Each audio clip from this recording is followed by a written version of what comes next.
We look back history, at history. If you see, when UMNO was founded, it was the idea to unite the Malays. That's why it is called United Malay National Organization. It was basic idea was to unite the Malays. But then immediately in 1946, May 11, when UMNO was formed, immediately in August 1946, they came out with MIC, Malaysian Indian Congress. They followed the concept of India in a Congress and they came out. Then on Jaffa, one of the founders of UMNO said, look, we are going to make a mistake. If we unite the Malays and the Indians start uniting themselves and the Chinese later do that, then we will have three separate ways. A community which we'll call Malaya or Malaysia at that time was not yet there.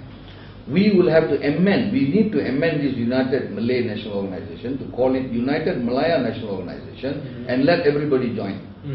But his concept was not accepted. He was booted out or he left on his own. We don't know. There's some theory that he was thrown out, some theory he left on his own. Fair enough, yes. Of course, what he said was true. In 1947, all the Chinese association came together and called themselves Malaysian Chinese Association. And the Chinese came together. So then they realized, okay, on Jaffa is right, we have to form an alliance. So MIC, UMNO and MCA formed an alliance who became a political party. And you can see, one of the first political parties in 1953 founded with all Malaysians is PPP. Fair enough, but could you get to the point? Alright, the point is, what I'm saying is, the concept is, you are separated right from the beginning. Yes. And then when Barisan Nasional was formed, you are again separated. You remain separated. There is UMNO, there is MCA, MIC, and all of them championing for their own rights. So everybody have been focusing on their own community and their own rights. Nobody looked at another community. The issue today is, why didn't UMNO look at Chinese and Indians? Main issue, why didn't UMNO look at Chinese and Indians? But then the system, the beginning of independence and what we were doing was like that. Everyone was paying attention to their own community. Everyone was championing their own community. Article 2 of PPP in 1996 formulated by me is towards one Malaysia. Fair enough, but that's so now you and I are saying, why don't you talk about me? Why don't you talk for me? Why don't you speak for my rights? So we are mixing up. We are saying that we all have to speak up for each other. Are we ready for that? If we are ready for that, that is the direction the Prime Minister is trying to move. If you look at even the opposition, PAS is a religious party. Alright, they still continue to say that they want hudud laws, they want this, they want that. So the setup has been like that. Unless some changes comes. Let's say 10 years ago I have been saying Barisan Nasional should be one party. It has to be called party Barisan Nasional, all of us join. But then how do we assimilate all these parties and come out with a formula? So we had several meetings even during Tun Mahathir's time, how Barisan can be one party. But we never succeeded. Because end of the day, we didn't succeed because all those parties, race-based parties would be prefer and they are more comfortable in championing their own races. The level of political thinking has differed now, changes are taking place. The maturity level of understanding this and implementing is not there yet. That may take some time. But you agree that race-based political parties will have to go eventually someday? I have been talking about this 15 years ago, that race-based political parties should not be the way forward for this country.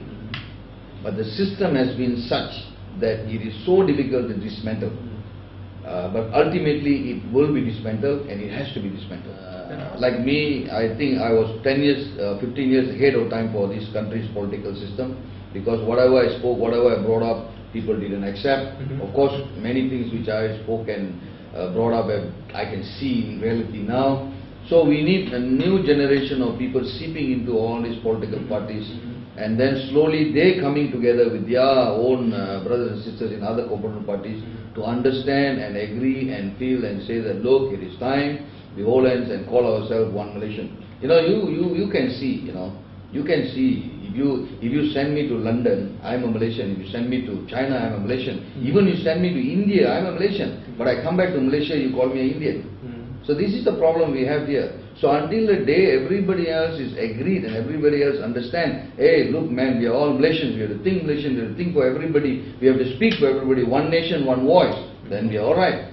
But we still have a problem. Even the Barisan Nasional can become one party. You have opposition now champions one religion and says we must be a religious country. The this is a we must champion it. And then those people who don't agree with this party are still the supporters and cahoots with this party.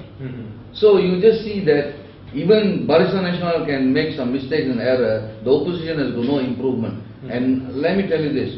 It's not that people love what's happening in the opposition side. Many people don't agree, going to the street, protests and all this. But they just simply do not have that kind of support they used to give Barisan now. The support level has dropped, become less. People want to see more changes and improvement in BN. And I think it's happening. And certain segment of people are accepting. And I think more support for BN since 2008 has really come up now. It started out with this whole race-based thing from the very beginning, and that's what BN was supposedly constructed on. So some people have argued that in order for these changes, real political change to happen, the BN has to go. I don't expect you would agree with me on this, but what would your answer be on this? You see, anyone can go. You suddenly have a father who doesn't provide for the family. You can tell, okay, father asks you to chase your father out of the house. Doesn't mean your mother and the rest of the children can take care of the family. So you can't just simply come out with a formula and say, okay, for us to have this, there must be a change. If you are ready for a change, who is coming in replacing the change? Who is going to sit in that position of the change? Do you have an opposition who can really sit in the change, who are matured, who can sit in the change, or who can come and provide something better or different? But here you are, proven track record. Barisan Nasional have done well. Today, if the country is okay, today what we see Malaysia to be in the world is BN.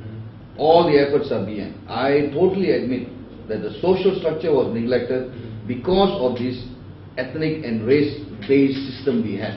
But that can be corrected and could be corrected. Because the younger generation now are very good, very easily mixing, they are understanding, they mix with races, they mix with others, they mix with their friends, they want the mixture. That's what I say, the new leaders from the younger leaders have to come in and change the mindset of people in UMNO, MC, MIC or race-based parties. Then slowly you find that we are adjusting to the new system. But removing BN in toto and then replacing a new group, who if you look at the group we have outside, certainly they are worse than the BN and what the BN are doing. You can't put them there. They can't run the country. No way they can do it. So basically you are not confident at all of the opposition? This particular group of opposition we have, I am not confident. Maybe one day you have a right group of opposition, I will definitely feel confident.